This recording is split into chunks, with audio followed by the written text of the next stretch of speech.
అందరికీ నమస్కారం. Welcome back to my channel. Konaseema ముమ్మిడివరంలోని బి చంటి అనే డానియల్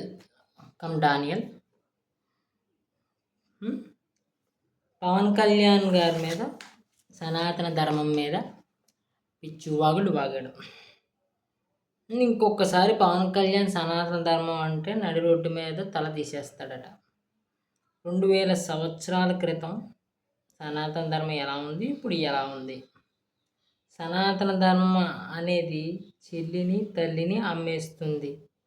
సనాతన ధర్మం గురించి ఆలోచించే వారి గొంతుకులు లాగాలి.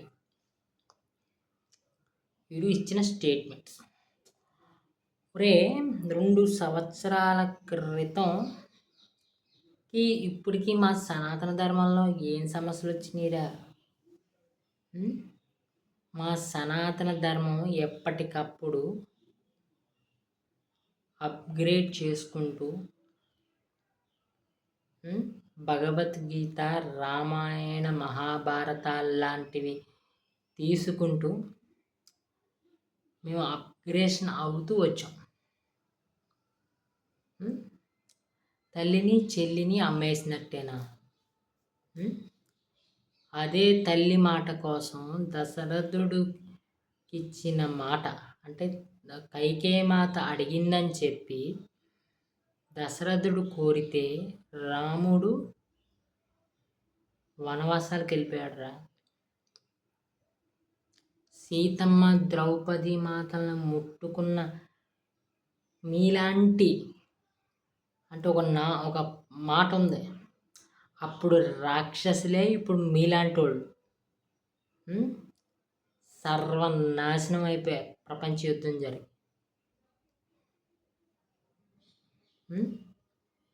మహిళలకి అంత గౌరవం ఇస్తాము మా సనాతన ధర్మంలో.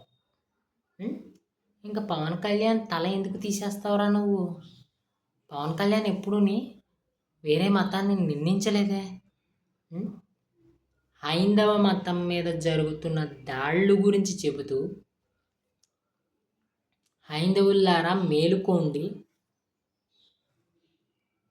కులాలుగా విడిపోకండి, కలిసి ఉంటేనే మనకి ఏ సమస్య వచ్చినా ఎదుర్కోగలం.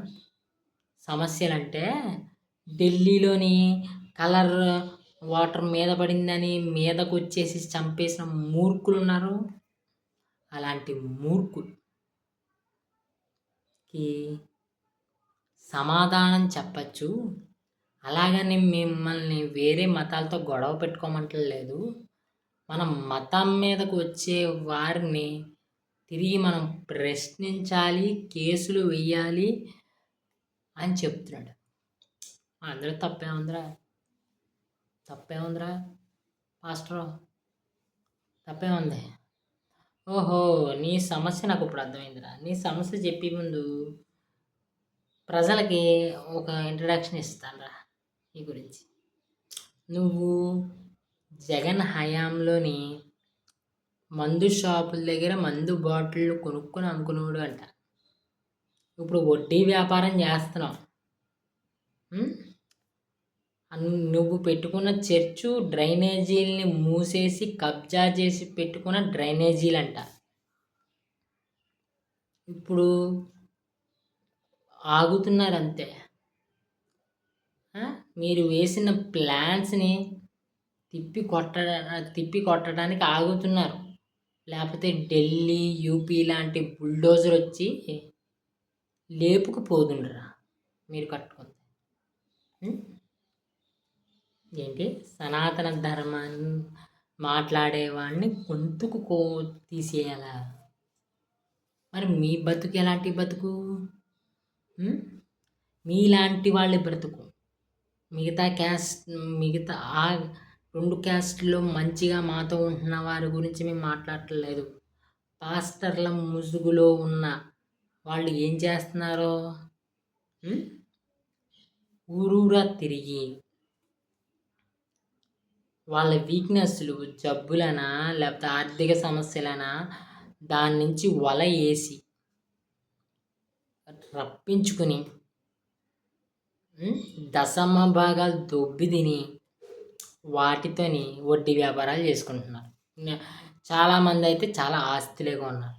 ఇప్పుడు నేను ఆ చర్చ్ పేరు చెప్పదలుచుకోలేదు. అందరి దగ్గరికి అడుక్కుని తినే మతం మారండి అని అడుక్కుని తినే మీరే అలా ఉంటే, కురుక్షేత్ర యుద్ధాన్ని 18 రోజులు నడిపించిన శ్రీకృష్ణ భగవాన్ని నమ్ముకున్న మేము ఈ ప్రపంచంలో ఏ దేవుడు ఎవరు చంపలేని రావణాసుని చంపిన రాముడు ఇలాంటి వాళ్ళని ఎగ్జాంపుల్స్గా తీసుకుంటే ఈ దేశంలో ఉండగలగరా? అసలు అంతవరకు ఎందుకే? సింపుల్. మీ క్యాస్ట్ పత్రాలు తీసుకొచ్చి చూపించండి గవర్నమెంట్కి చాలు. క్యాస్ట్లో ఏమో హిందువులని బతికేసి క్రిస్టియానిటీలు అయిపోయి మీలాంటి ఎక్స్ట్రీమిస్టులు ఏమో మా మీద పడి గుళ్ళు కట్టనివ్వం, సనాతన ధర్మానికి సపోర్ట్గా మాట్లాడే వాళ్ళని మేము చంపేస్తాం అంటున్నావా? చంపేస్తావా నువ్వు పవన్ కళ్యాణ్ని? 2 వ్యూహాలు ఉంటారా? ఒకటి జన సైనికులు చాలు తీసుకెళ్ళి అంటే పవన్ కళ్యాణ్ గురించి ఏమనుకుంటున్నావు నువ్వు? అంత సరదాగా ఉందా? అంటున్నా. మార్షల్ ఆర్ట్స్ వచ్చిన వ్యక్తితో అంత సరదాగా ఉందా నీకు అంటున్నాను. యాక్చువల్గానే వీళ్ళ బాధ ఏంటంటే, పాస్టర్ల బాధ, వీళ్ళంటి వాళ్ళు అప్పుడు 2024లోని జగన్కి ఓటు వేయండి అని క్రిస్టియన్స్ చర్చెస్లోని చాలా ప్రచారాలు చేసి గుద్దించారు. అందుకే ఆ మాత్రం 39% వచ్చింది మన జగన్ బాబు గారికి.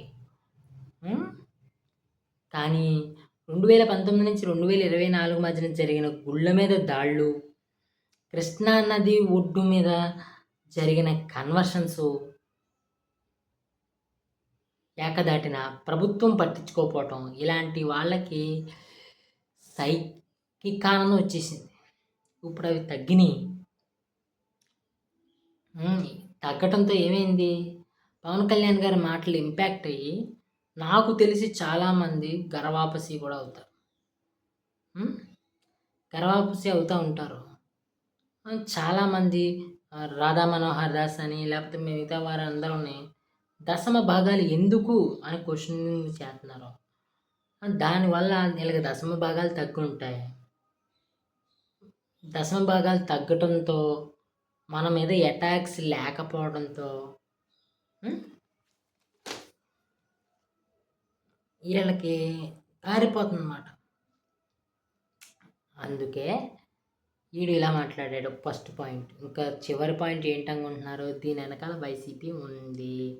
ఎవడేమనుకున్నా వైసీపీ క్లియర్గా ఏం చేయాలనుకుంటుంది? పవన్ కళ్యాణ్ గారిని కులం ద్వారా, మతము ద్వారా అటాక్ చేసి, ఇప్పుడు ఫర్ ఎగ్జాంపులే చెప్తాను, ఈ పాస్టర్ మాట్లాడినటువంటి మాటలకే అక్కడ ప్రజలు రియాక్ట్ అయినా లేకపోతే జన సైనికులు రియాక్ట్ అయినా అక్కడ ఒక 2 మతాల మధ్యన గొడవగా మార్చేసి ఈ రాష్ట్ర అభివృద్ధిని తగ్గించేసి ప్రజల్లో ఒక ఇన్సెక్యూరిటీని తీసుకొచ్చి ఈ ప్రభుత్వాన్ని కూల్చేయాలన్న కుట్ర.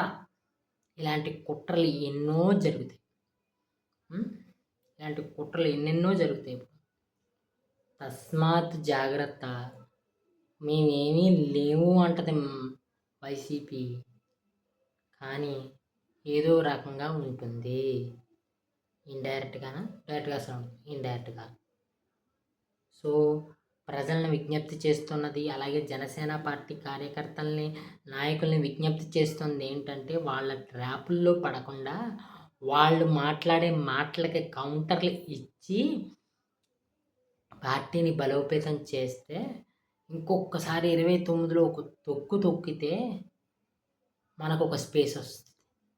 దాని గురించి ఆలోచించి పాస్టర్ నువ్వు పీకిదేం లేదు, నీకు ఇచ్చారు స్టేషన్ బేలు, నువ్వు బయటకు వచ్చావు, అది చట్టం, దాని గురించి మనం ఏం చేయలేము.